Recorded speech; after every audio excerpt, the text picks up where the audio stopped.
I work as a house person at a hotel. It's a mix of maintenance and housekeeping.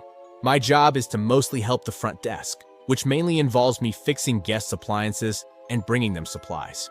Another one of my jobs is to keep our pool clean and stashed with towels, which is relevant to the story I'm about to share. This took place in summer of 2023. My boss hired a new front desk worker, which for privacy reasons, I'll call her Brianna. She was working the night shifts, so I had a schedule change to help her on nights. It was a Wednesday night, so for our hotel, means it was a dead night. Basically, no check-ins.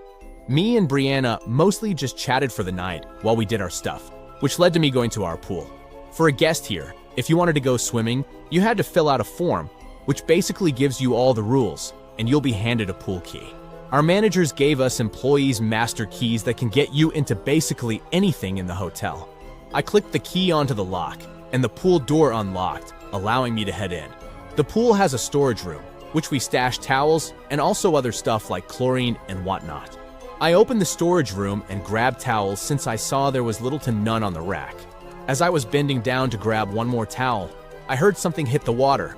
I actually jumped because it startled the hell out of me, and it caused me to drop the towels. I rushed out back to the pool area and saw one of our lifesavers floating on top of the water. It was so bizarre because there was no way this lifesaver could have been in the water without having been tossed into the pool.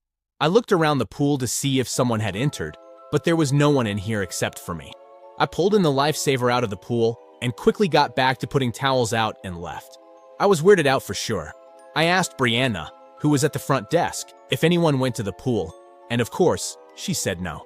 I didn't want to bring up the weird incident that happened since she was new, and I wanted to give her a good impression of not sounding delusional. The night went on and nothing happened until around 9:30 p.m. I grabbed a maintenance slip and read what the problem was. Room 324's toilet wasn't working. I trotted my way up to room 324 and let myself in with the key. When you open the door, immediately to the right is the bathroom. If you walk straight past the bathroom, you'll find two beds on the right side of the room.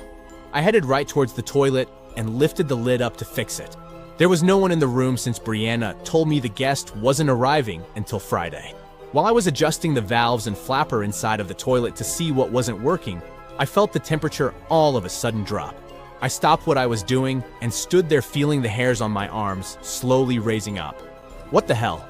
I said in my head as I looked at all the vents that could possibly be letting cold air in. Then I realized there could be no cold air. It was a summer night. A warm summer night to be specific. So what the hell could make the temperature just drop? As soon as I had this thought, I felt the air return to normal and my hairs went back down. I checked the thermostat in the room and it read 68 degrees. This put me more on edge now since I hadn't forgotten the pool incident. I wanted to fix the toilet and get out of here. So, I went back into the bathroom and back to fixing the toilet. It felt like 2 minutes went by because I heard the toilet start to flush again. I sighed out of relief and watched the water in the tank rise back up. When over the sound of the water, there was an audibly loud thump coming from somewhere outside the bathroom. I froze in place, and then that all too familiar cold feeling coming back. My heart started to race as my mind started to race at what could have made that noise. I put the lid back on top of the toilet and made my way out of the bathroom. I turned my head right to face the two beds and saw the room phone on the nightstand dangling. However, I wasn't paying attention to the phone dangling. I was paying attention to what I saw past the phone. In the corner of the room, right next to the bed, there was a really tall person standing still as ever. I felt myself struggling to breathe with what I was looking at. I was frozen stiff in the doorway of the bathroom. I couldn't see any features on this person. It was just this completely black figure in the dim room, like a character outline when you unlock them in a fighting game. It stood so still I couldn't hear any noise emit from it. Then I swear to God whatever moved. I don't know which limb moved, but all I know is I saw this figure move. I practically bolted for the main door, flinging it open so fast I almost smacked myself in the face. I closed the door and rushed back down to the first floor where Brianna was at the front desk. I told her that I was punching out, and we said our farewells for the night. While driving home, I was wrapped in my head trying to figure out what just happened to me. I connected the pool incident to the room incident. I had no idea what that thing was in my room.